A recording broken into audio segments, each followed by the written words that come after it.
Hello there, I'm Vigalius, trying something a bit different here. This is me on your face. Look at that stupid thing. Godzilla -1. So I went over to a friend's house. We had a couple of beers. We watched Godzilla -1. We watched the dub version on Netflix. The sound system was good.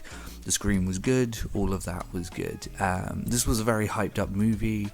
I was very excited for it. Were my expectations met? Yeah, I think my expectations were largely met. This is a good movie, and it's definitely a different approach to Godzilla than I expected, and that I've ever seen. It's a far more personal story than the sort of Godzilla films that we got out of the West and the ones from the 90s and what have you. This is all set sort of just post-war. There's a lot of like allegories for, you know, what it means and what sort of threat it is. We sort of mentioned in passing that this was, you know, very reminiscent of the large weaponry coming in from the West and what sort of threat that would pose. And harkening back to that is interesting, a very interesting thing to do in 2023, rather than, you know, at the time. But it felt as though it really did embody the spirit of, wow, what that would have been like at the time, what those anxieties would have been like at the time, which is very, very good. Now the budget is lower here, it's 15 million, which seems, you know, crazy, but yeah, it's 15 million compared to like the 200 million that we get from Warner Brothers. It definitely shows. I would say that the effects aren't like overly impressive, but I also don't think that this film is as interested as in creating, you know, over the top crazy balls to the wall action scenes as, you know, the films that we have are.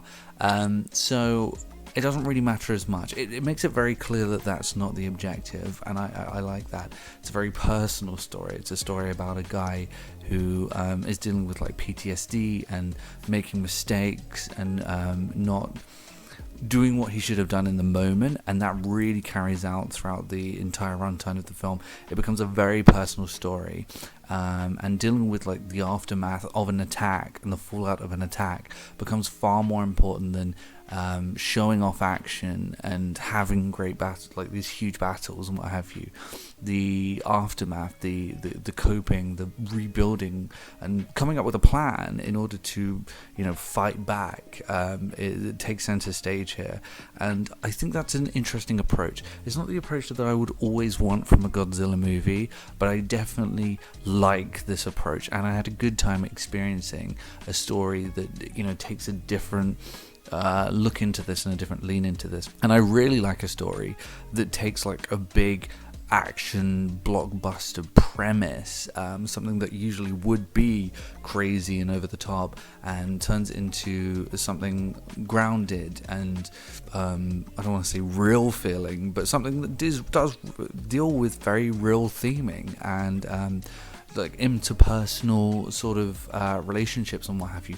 I can appreciate a story that does that, and it's very refreshing to have something like that. It's not refreshing to have a story that deals with notions of PTSD, but it's interesting to create a giant CGI figurehead, a literal monster that looms over the character at all times in order to represent, you know, these feelings and this fear of coming back, this fear of, you know, the nightmares in the middle of the night, obsession with redemption and revenge. Revenge is a very strong sort of backbone of this film, and I think it's portrayed well. I think the characters' performances I can't really comment on. The dubbing is atrocious, but what dubbing isn't, particularly live action, particularly on Netflix. The dubbing is really bad.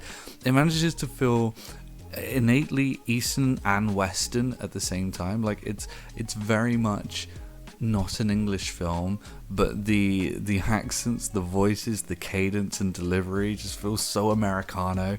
And there are a couple of moments in the film where like a character is heading out into his fighter plane wearing a leather jacket, and it's so Tom Cruise coded that you expect him to suddenly start running and being out of breath and being super hot whilst being old. But there are moments of CGI. There are laser beams, heat rays, bombs coming off of ships. There's action set pieces. This all happens. Some of the planning felt kind of like Top Gun Maverick from a couple of years ago, where they're in a room and they're like, we need to do this and do the run like this and this. You know, there is a lot of that in the film, but it's just... It puts a refreshing sort of spin on it, and I did care about the characters, and I did care about the story, and I wanted them to succeed. And isn't that sort of all that matters? Well, maybe not all that matters, but isn't that the main thing that matters? So do I think it was like this incredible cinematic experience? I don't think so, but I do I think it was a refreshing, unique take on a monster story? I felt like, yes, I felt as though it was. So it's definitely a film that I would recommend.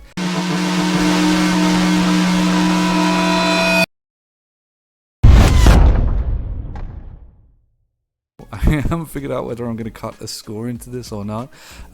This is something different and something that hopefully will get better. Probably with less happy birthday signs in the background. But that's that. I'll see everyone later.